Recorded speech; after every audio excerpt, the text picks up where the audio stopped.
চলো তাহলে আমরা লাস্ট কতদূর পড়েছিলাম স্ট্যাটিক্সে? ল্যামিস থিওরেম পর্যন্ত, মনে আছে? এবং যা যা আমি পড়িয়েছি সমস্ত কিছু কিন্তু ডিটেইল নোটও প্রোভাইড করে দিয়েছি। তো আশা করছি খাতায় তুলে নিয়েছো, কারণ এই নোটগুলো কিন্তু তোমার কাছে সাজানো অবস্থায় থাকাটা খুব দরকার, ঠিক আছে?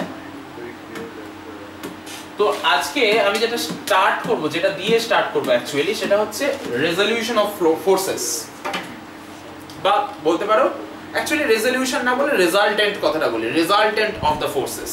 তো এটা দিয়ে আজকে আমি ক্লাস স্টার্ট করব, ঠিক আছে? তো প্রথমেই বলি, দেখো রেজাল্টেন্ট অফ ফোর্সেস তুমি কিন্তু অলরেডি পড়েছো কিছুটা। কি পড়েছো?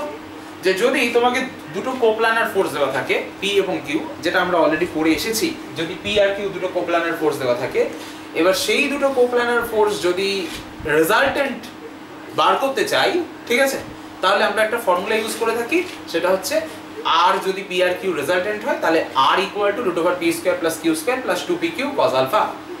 এবং আর ফোর্সটা যদি পি এর সাথে থিটা অ্যাঙ্গেল করে থাকে তাহলে সেখানে ট্যান থিটার ভ্যালু আমরা পেয়ে গেছি, ঠিক আছে? তো এই ব্যাপারগুলো আমরা অলরেডি জানি। এবার একটু নতুন কিছু দেখাবো, রেডি? চলো দেখো এখানে কি দেখাচ্ছি সেটা ভালো করে বোঝো। মনে করো তোমার কাছে পি এবং কিউ দুটো ফোর্স রয়েছে, যারা কিনা একটা পয়েন্টে কাজ করছে। সবার প্রথমে এই জিনিসটা মাথার মধ্যে রাখতে হবে, পি এবং কিউ দুটো ফোর্স একটা পয়েন্টে কাজ করছে, তবে কিনা তুমি তাদের রেজাল্টেন্টটা সেখানে বার করতে পারবে, ঠিক আছে? যদি ডিফারেন্ট পয়েন্টে কাজ করে তাহলে কিন্তু রেজাল্টেন্ট যেটা তুমি বার করছো সেটা কিন্তু অ্যাকচুয়ালি মানে কাল্পনিক, মানে তুমি কাজটা কাল্পনিক ভাবে করছো, যে ভেক্টর দুটোকে সরিয়ে নিয়ে যাচ্ছ। ইন রিয়েলিটি যদি একই পয়েন্টে কাজ না করে তাহলে কিন্তু তুমি কোনোদিনই রেজাল্টেন্ট ওইভাবে বার করতে পারবে না, ঠিক আছে? তো এই ব্যাপারটাও মাথায় রাখতে হবে। অন্তত একই রিজিড বডির উপর কাজ করতে হবে, একই পয়েন্টে না কাজ করুক, একই রিজিড বডির উপর কাজ করতে হবে। এই ব্যাপারটা আমি আগেও বুঝিয়েছিলাম, ঠিক আছে? ধরো সিম্পল আইডিয়া দিই, ধরো তোমার কাছে দুটো বস্তু পড়ে রয়েছে, দুটো জিনিস পড়ে রয়েছে, একটাকে তুমি টানছো আর একটাকে তোমার বন্ধু টানছে। তো তোমার টানের এফেক্ট তোমার বন্ধুর বডির উপরে কোনোদিনও পড়বে না, মানে বন্ধুটা যে বডিটাকে টেনে নিয়ে যাচ্ছে তার উপরে কোনোদিনও পড়বে না। আবার তোমার বন্ধুর যে টান তার এফেক্টটা তুমি যে বডিটাকে টেনে নিয়ে যাচ্ছ তার উপরে কোনোদিনও পড়বে না, কারণ দুটো ডিফারেন্ট বডির উপর কাজ করছে না, দুটো ফোর্স। তো সেটা যদি হয় তাহলে রেজাল্টেন্টের কোনো প্রশ্নই আসে না। দুটো ফোর্স যদি দুটো ডিফারেন্ট বডির উপর কাজ করে, there is no question of resultant, ঠিক আছে? কথাটা বোঝাতে পারছি? কারণ একই জায়গার উপর জিনিসটাকে তো এফেক্ট করতে হবে আগে, তবে তো না রেজাল্টেন্ট, ঠিক আছে? তো তো সেই কারণে না দুটো কিন্তু একই পয়েন্টে কাজ করতে হবে, অথবা একই বডির উপর, মিনিমাম অ্যাটলিস্ট একই বডির উপর কাজ করতে হবে, ঠিক আছে? তাহলে মনে করো এই পি আর কিউ দুটো ফোর্স ও পয়েন্টে কাজ করছে। এক্স অ্যাক্সিসটা আমি ড্র করে নিলাম, একটা যে কোনো লাইনকে আমি এক্স অ্যাক্সিস হিসেবে ধরে নিলাম, ঠিক আছে? ওকে, এবার মনে করো এই আরটা হচ্ছে, এই আর ফোর্সটা হলো পি আর কিউ এর রেজাল্টেন্ট ফোর্স। কথাটা ভালো করে শোনো কিন্তু। এবার সাপোজ ধরো মনে করো এই যে পি ফোর্সটা আমার তৈরি করা যে এক্স অ্যাক্সিস, আমি যে কোনো একটা লাইন নিয়েছি, ও পয়েন্ট দিয়ে পাস করছে এমন একটা লাইন, তার নাম দিয়েছি letters call it x Axis, তাকে ধরে নিয়েছি এক্স অ্যাক্সিস। কথাটা বুঝতে পারছো আমি কি বলছি? একটা লাইন নিয়ে নিয়েছো, ফিক্সড লাইন, তাকে বলছো letters call it x Axis, তার নাম দেওয়া যাক এক্স অ্যাক্সিস, ঠিক আছে? এবার মনে করো পি ফোর্সটা এক্স অ্যাক্সিসের সাথে আলফা অ্যাঙ্গেল করলো, কিউ ফোর্সটা এক্স অ্যাক্সিসের সাথে বিটা অ্যাঙ্গেল করলো, এবং আর ফোর্সটা থিটা অ্যাঙ্গেল করলো এক্স অ্যাক্সিসের সাথে। এই পর্যন্ত ক্লিয়ার? আমি যেটা বললাম সেটা ক্লিয়ার কি বলো? হ্যাঁ, বেশ। তাহলে তাই যদি হয় আর হচ্ছে পি আর কিউ এর রেজাল্টেন্ট, তাহলে তুমি দেখতে পাবে যে এক্স অ্যাক্সিস বরাবর আর এর যে কম্পোনেন্ট, দেখো আর ফোর্সটা এখানে রয়েছে, তার কম্পোনেন্ট এক্স অ্যাক্সিস বরাবর কি করে বার করব আমরা? আর ইনটু cos থিটা, ঠিক আছে? একটা ফোর্সের কম্পোনেন্ট একটা লাইন বরাবর কিভাবে বার করব? আর ইনটু cos থিটা, যেহেতু এই অ্যাঙ্গেলটা থিটা, এই অ্যাঙ্গেলটা যেহেতু থিটা, ঠিক আছে? বোঝা গেল কথাটা? ওকে, তাহলে এক্স অ্যাক্সিস বরাবর আর ফোর্সের যে কম্পোনেন্ট সেটা পি ফোর্সের কম্পোনেন্ট প্লাস কিউ ফোর্সের কম্পোনেন্টের সাথে সমান। তাহলে এক্স অ্যাক্সিস বরাবর পি ফোর্সের কম্পোনেন্ট কত বলো? আর cos আলফা, আর এক্স অ্যাক্সিস বরাবর কিউ ফোর্সের কম্পোনেন্ট আর cos বিটা। তাহলে সোজা কথা হলো যে কোনো একটা লাইন যদি আমরা ড্র করি, যে কোনো লাইন, কিন্তু এটা ও পয়েন্ট দিয়ে ড্র করতে হবে এমন ব্যাপার না, যে কোনো লাইন ড্র করলেই হবে। তো সেই লাইনের প্যারালালি বা সেই লাইন বরাবর রেজাল্টেন্টের কম্পোনেন্ট, রেজাল্টেন্ট ফোর্সের কম্পোনেন্ট কম, ছোট ছোট যে ফোর্সগুলো যাদের রেজাল্টেন্ট তৈরি হয়েছে তাদের যে কম্পোনেন্ট তার সামের সাথে সমান হয়। মনে থাকবে তো ব্যাপারটা? ঠিক আছে, রেডি? চলো, এটা একটা কনসেপ্ট। এইবার তুমি মনে করো তুমি দুটো অ্যাক্সিস নিয়েছো, আগের কাজটাই করব, এবার n সংখ্যক ফোর্সেস নেব। মনে করো ধরো P1 P2 P3 P4 এইভাবে টোটাল n সংখ্যক ফোর্সেস আছে। কতগুলো ফোর্স নিয়েছি? n সংখ্যক। আমি ছবিতে কিন্তু n সংখ্যক ফোর্স ড্র করিনি, আমি ছবিতে P1 ড্র করেছি, P2 P3 P4 চারটে ড্র করেছি। n সংখ্যক ড্র করলে ছবি ঘিজিবিজি হয়ে যাবে বেশি ড্র করলে, ওই জন্য বেশি ড্র করিনি, চারটে করেছি এক্সাম্পল স্বরূপ। ঠিক আছে, মনে করো P1 P2 P3 P4 ও পয়েন্ট দিয়ে পাস করছে, একটা সিঙ্গেল পয়েন্টে কাজ করছে, এবং এদের যে রেজাল্টেন্ট সেটা হলো r, যেটা ও পয়েন্ট দিয়েই পাস করছে। কথাটা বুঝলে এই পর্যন্ত? আমরা কি চাই বলতো? আমরা ও পয়েন্ট দিয়ে দুটো লাইন ড্র করেছি, একটা x অ্যাক্সিস নাম দিয়েছি, একটা y অ্যাক্সিস। লাইন দুটো এমন ভাবে ড্র করেছি যাতে কিনা তারা মিউচুয়ালি পারপেন্ডিকুলার হয়, অর্থাৎ একে অপরের উপর পারপেন্ডিকুলার হয়। মানে আমি যেটাকে x অ্যাক্সিস বলছি আর y অ্যাক্সিস বলছি, তারা যে কোনো দুটো পারপেন্ডিকুলার লাইন। ঠিক আছে, নাম দিয়েছি x অ্যাক্সিস y অ্যাক্সিস।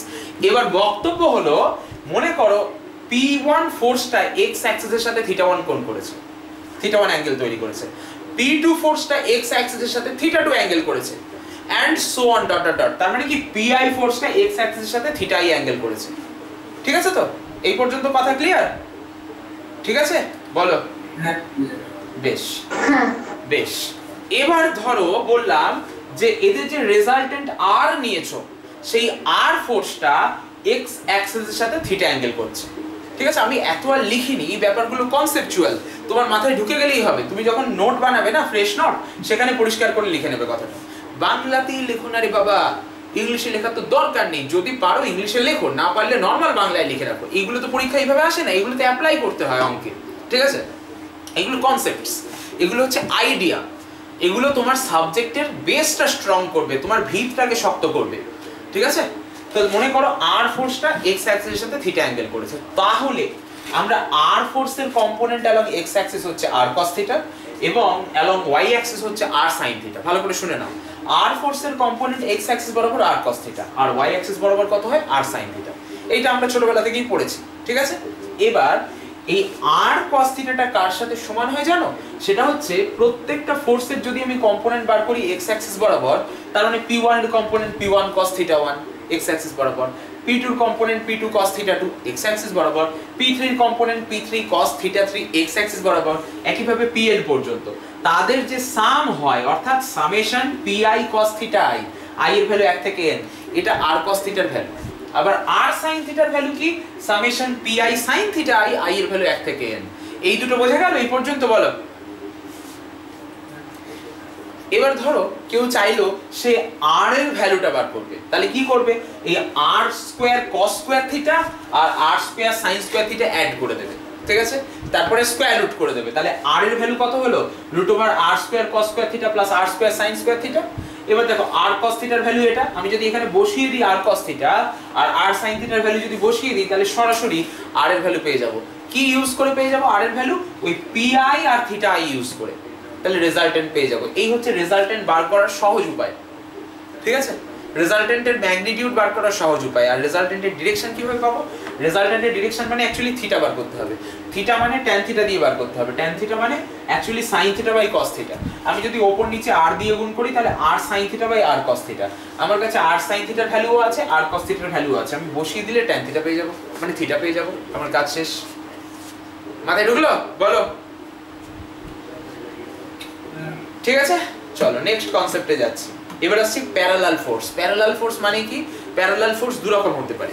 দেখো, প্যারালাল মানে সমান্তরাল। কারা প্যারালাল? যে ফোর্স দুটো তুমি নিয়েছো, দুটো ফোর্স নিয়েছো, দুইয়ের বেশিও নিতে পারো অবভিয়াসলি, বাট মিনিমাম তো দুটো নেবে।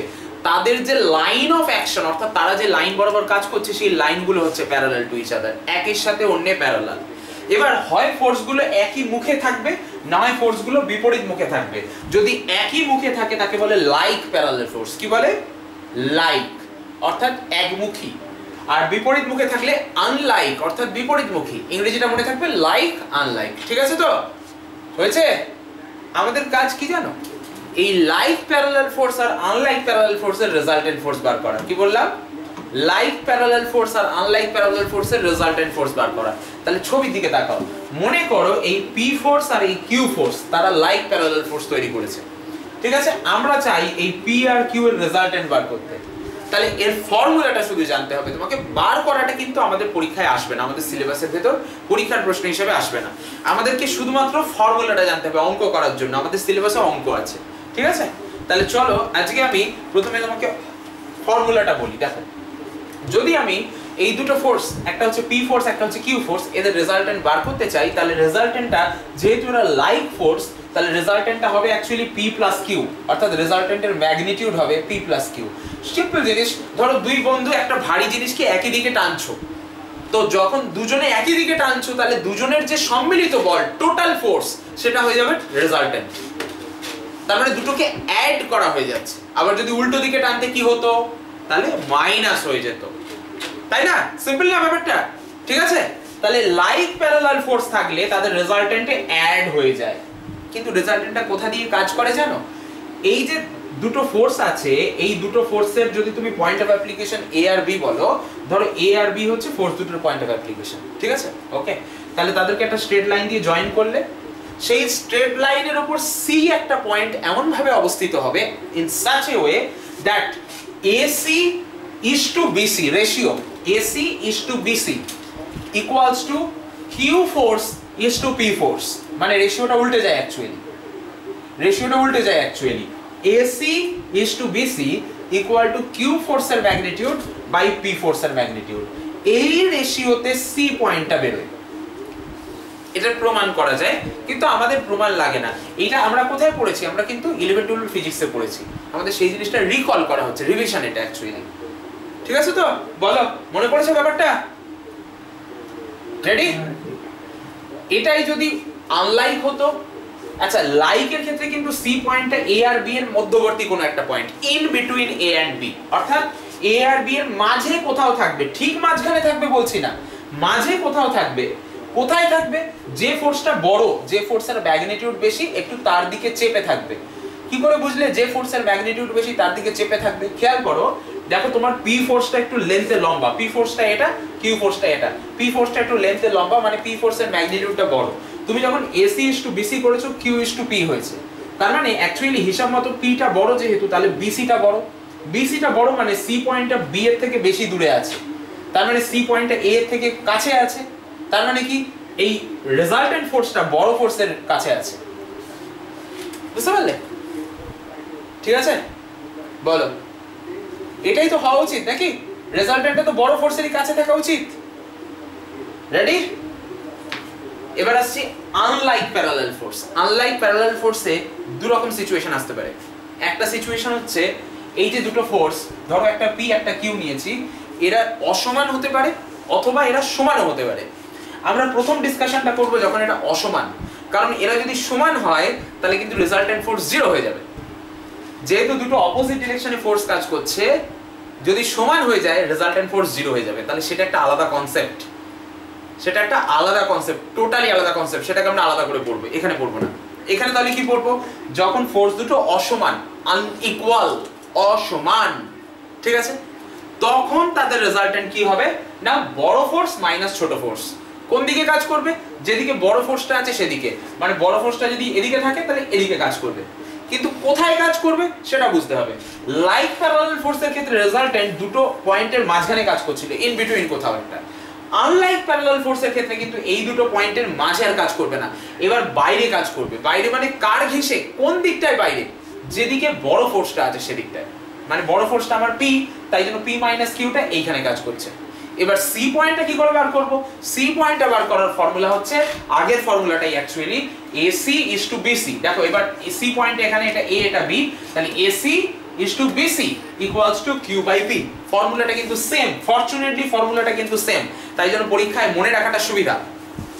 মোর পরীক্ষার জন্য কিন্তু ফর্মুলাটা সেম বলে মনে রাখাটা সুবিধা, গোলাবে না আমার অঙ্ক করতে গিয়ে, ঠিক আছে?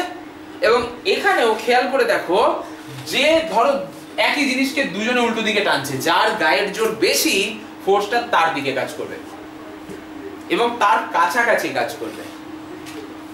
বোঝা গেল? ঠিক আছে? প্র্যাকটিক্যালিও যদি ভেবে দেখো, কোন একটা ভারী জিনিসকে দুজনে একদম সেম লাইন বরাবর টানছো না, যদি সেম লাইন বরাবর টানতে, আমার কথাটা বুঝো, এই ফোর্সটা আর এই ফোর্সটা যদি সেম লাইন বরাবর কাজ করতো, তাহলে রেজাল্টেন্টটাও কিন্তু ওই লাইন বরাবরই কাজ করতো। কিন্তু এটা সেম লাইন বরাবর কাজ করছে না, তারা একটুখানি সরিয়ে টানছে, একজন টানছে এদিকে একজন টানছে এদিকে, কিন্তু একটু আলাদা লাইন বরাবর টানছে। যার ফলে কি হচ্ছে বলতো, অপোজিট ডিরেকশনই আছে ফোর্সগুলোর লেন্থে সমান নয়, ম্যাগনিটিউডে সমান নয়, আবার সেম লাইন বরাবরও নেই, যার ফলে কি হচ্ছে বলতো, যে ফোর্সটা বেশি রেজাল্টেন্টটা তার দিকে চলে আসছে, তার দিকে শুধু না, তার একদম উল্টো দিকে চলে আসছে, যে ফোর্সটা কম তার ঠিক উল্টো দিকে চলে আসছে। ঠিক আছে, এটা কিন্তু আমি ব্রিফ করে বললাম, এটাকে প্রমাণও করা যায়। এই যে ঘটনাটা আমি বললাম যে রেজাল্টেন্টটা এইখানে আসে, রেজাল্টেন্টের মানে পজিশনটা এই ফর্মুলা দিয়ে বার করা যায়, এই ফর্মুলাটাও সব প্রুফ করা যায়, কিন্তু প্রুফ আমাদের নেই, তাই আমরা সেই প্রুফে যাচ্ছি না। আমাদের যেটা আছে তার উপরে আমরা ফোকাস করব, এগুলোকে ফর্মুলা হিসেবে আমরা ছোটবেলাকার রিভিশন হিসেবে করব। ঠিক আছে, ওকে।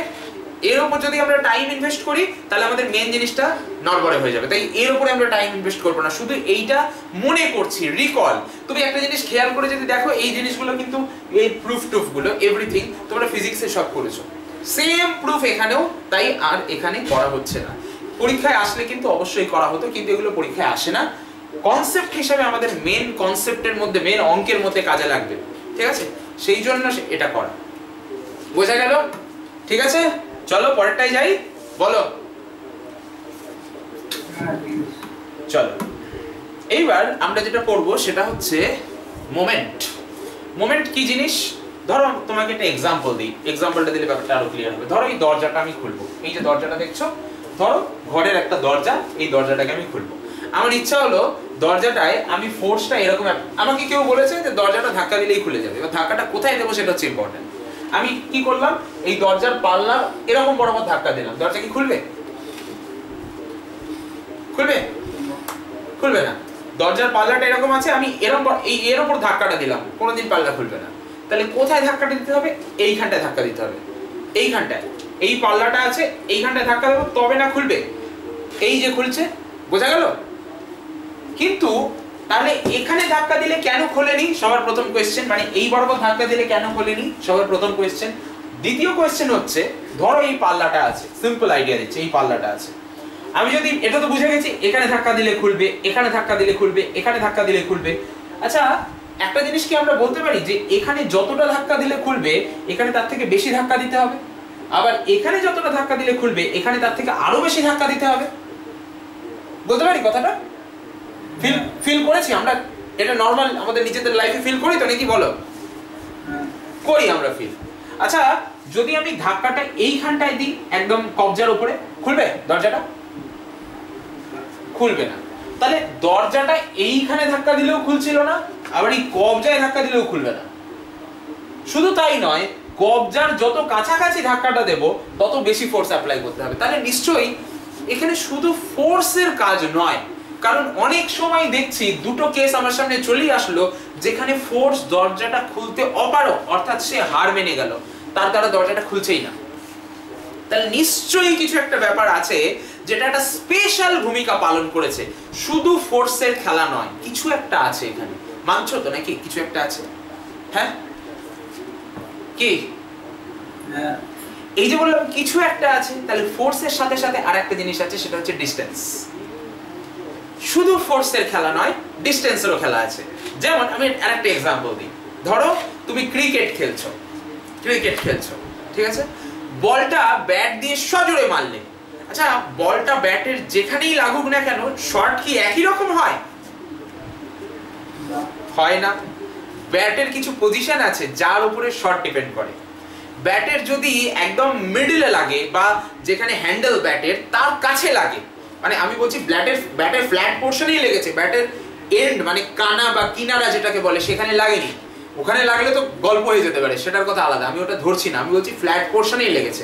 বাট মনে করো হ্যান্ডেল যেটা, তার যত কাছে লাগবে শট তত উইক হবে, হবে না? আবার হ্যান্ডেল থেকে যত দূরের দিকে লাগবে তত শট স্ট্রং হবে, মানে যত এন্ডের দিকে লাগবে। একদম এন্ডে লাগলে আবার পুরোপুরি অন্যরকম হয়ে যেতে পারে, সেটা আলাদা বিষয়, কিন্তু ফ্ল্যাট পোর্শনেই যদি থাকে, একটু এন্ডের দিকে লাগে, শট তত স্ট্রং হবে, হবে না?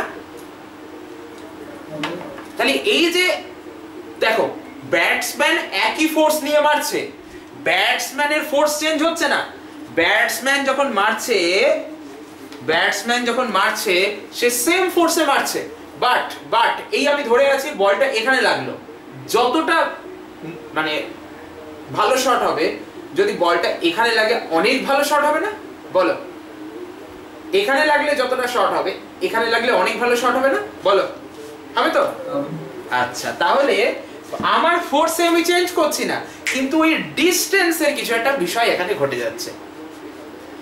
এই যে বিষয়টা ঘটছে, এটাকে কে কন্ট্রোল করে? ফোর্সের কন্ট্রোলে কিন্তু আর নেই, ফোর্সের হাতের বাইরে বেরিয়ে গেছে, ফোর্সের হাতের বাইরে বেরিয়ে গেছে। তাহলে কার কন্ট্রোলে চলে এসছে? যার কন্ট্রোলে এসছে তাকে বলে মোমেন্ট।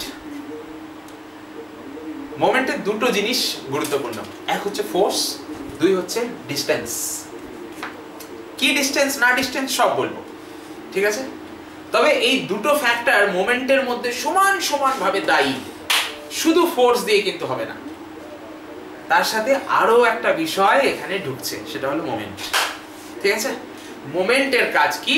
মোমেন্টের কাজ হচ্ছে অ্যাকচুয়ালি রোটেশনাল এফেক্ট তৈরি করা। রোটেশনাল এফেক্ট মানে কি? দরজা খোলার ক্ষেত্রেও তাই, শট নেওয়ার ক্ষেত্রেও তাই। আমরা যখন শট নিচ্ছি বলটা কিন্তু অ্যাকচুয়ালি ঘুরে যাচ্ছে, so that is the rotation, that is the rotation. ঠিক আছে?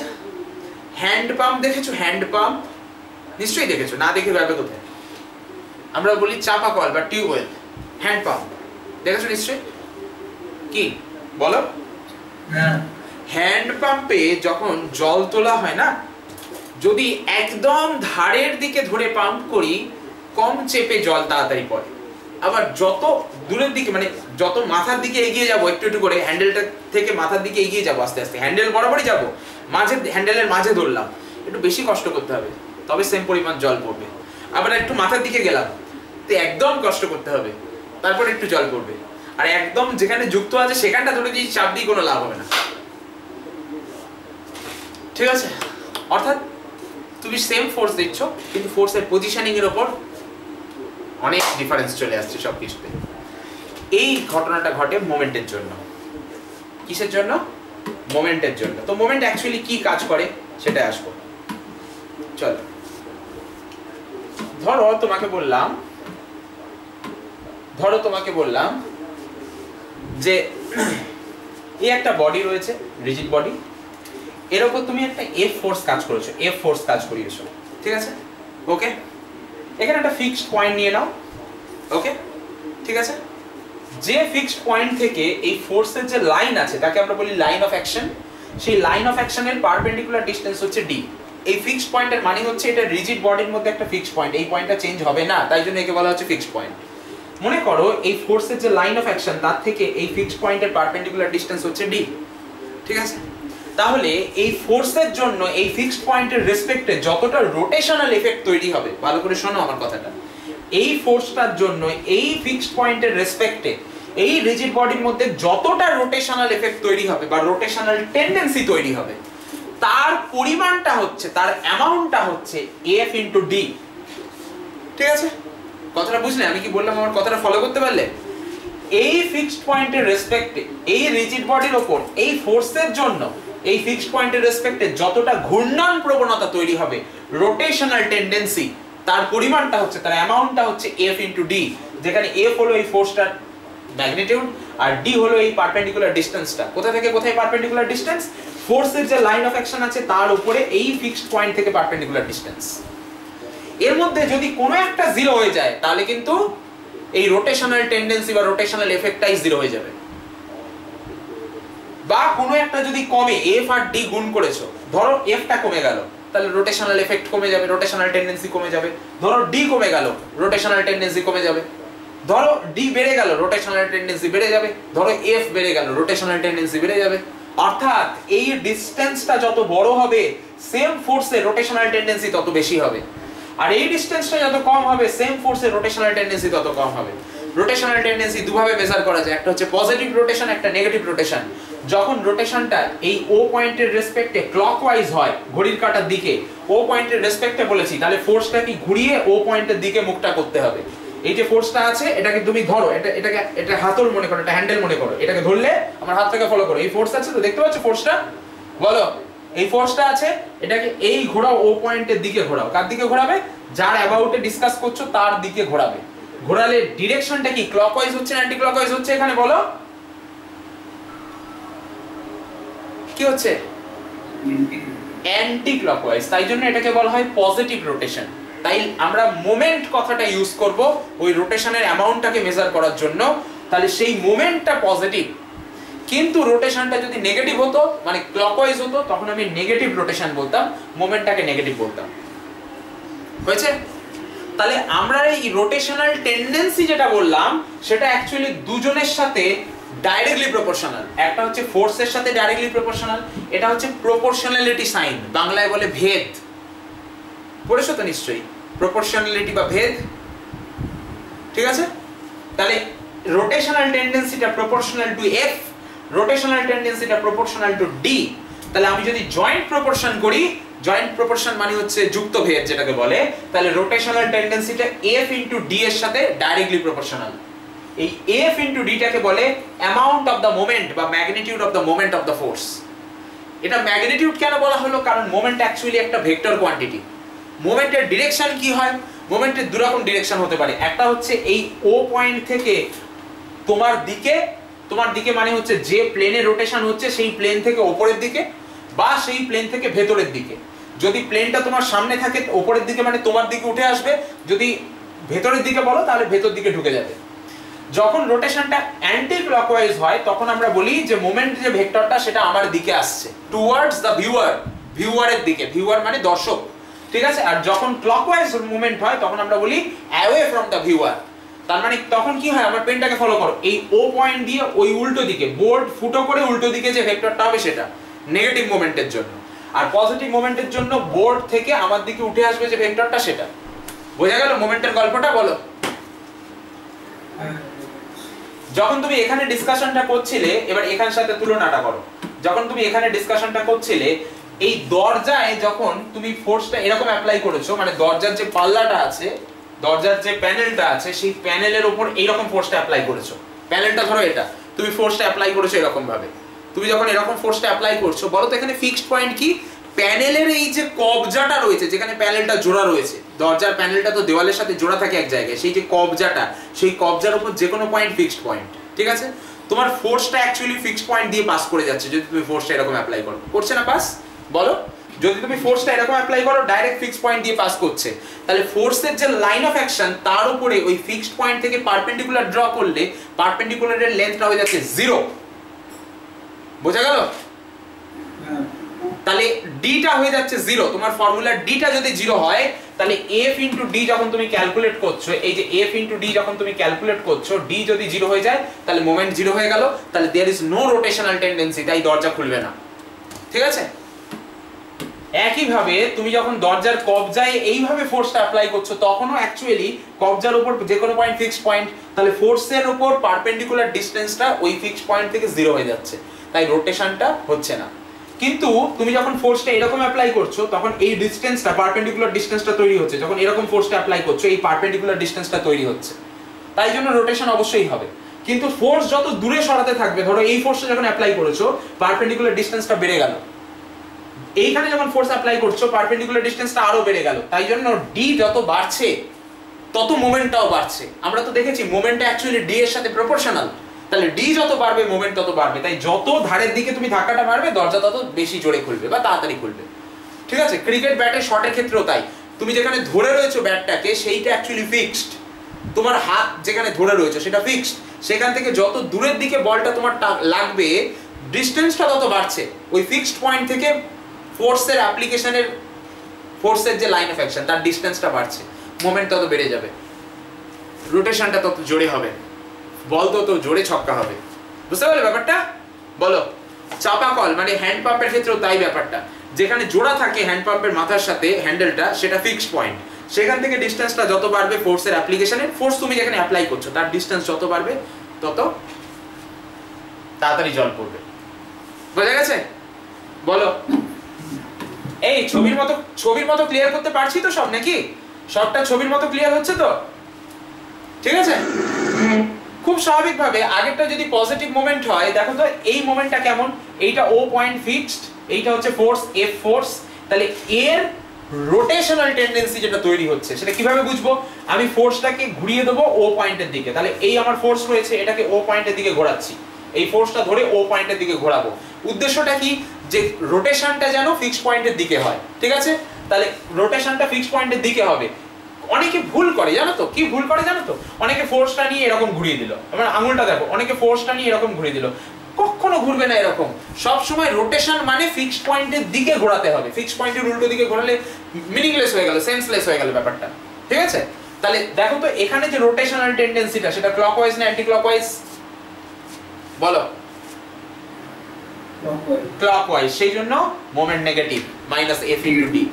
আর এখানে যে ডিসটেন্সটা সেটা কিন্তু পারপেন্ডিকুলার ডিসটেন্স, ঠিক আছে? তুমি অন্য যে কোনো ডিসটেন্স নিয়ে করে দিলে হবে না, কিন্তু আমি চাইলে তো ডিসটেন্স এরকম ভাবে ড্র করতে পারতাম। একটা জিনিস ভেবে দেখো তো, আমি চাইলে আমি কি পারতাম না ডিসটেন্স এরকম ভাবে নিতে? দেখো তো, ধরো আমি ডিসটেন্সটাকে এরকম নিলাম, হয়ে যাবে নাকি? না, কখনোই হবে না। সবসময় পারপেন্ডিকুলার ডিসটেন্স নিতে হবে। এটাও ডিসটেন্স কিন্তু পারপেন্ডিকুলার ডিসটেন্স না। কার উপর পারপেন্ডিকুলার? ফোর্সের লাইন অফ অ্যাকশনের উপর পারপেন্ডিকুলার, ফিক্সড পয়েন্ট থেকে ওই ডিসটেন্সটা নিতে হবে, তবে তুমি যেটা ফর্মুলা দিচ্ছ সেটা আসবে, ঠিক আছে? ব্যাস, আজকে আমরা এই পর্যন্ত পড়ে রাখলাম। নেক্সট ক্লাসে এই মোমেন্টের অ্যাপ্লিকেশন পড়বো। আজকে মোমেন্ট ব্যাপারটা ক্লিয়ার করা থাকলো, ঠিক আছে? আমার নেক্সট ক্লাস হবে আবার সোমবার। কালকে তোমাদের ক্লাস ফেলা আছে একটা, তো কালকে সেই জন্য আমি ক্লাস নিচ্ছি না। কালকে অ্যাকচুয়ালি দুটো টপিক হবে, আজকে যেমন একটা হলো কালকে দুটো হবে, ঠিক আছে? আমার নেক্সট ক্লাস সোমবার হবে, আমি স্ট্যাটিক্সও করাবো, মাল্টিভেরিয়েটও করাবো। চলো আজকে এখানে শেষ করছি, সোমবার দেখা হচ্ছে স্ট্যাটিক্স এবং মাল্টিভেরিয়েট নিয়ে। টাটা সবাইকে, ঠিক আছে? আর নেক্সট ক্লাস সোমবার আমার টাইমিং মোটামুটি 8টা সাড়ে 8টাই থাকবে, ঠিক আছে? চলো টাটা, চলো।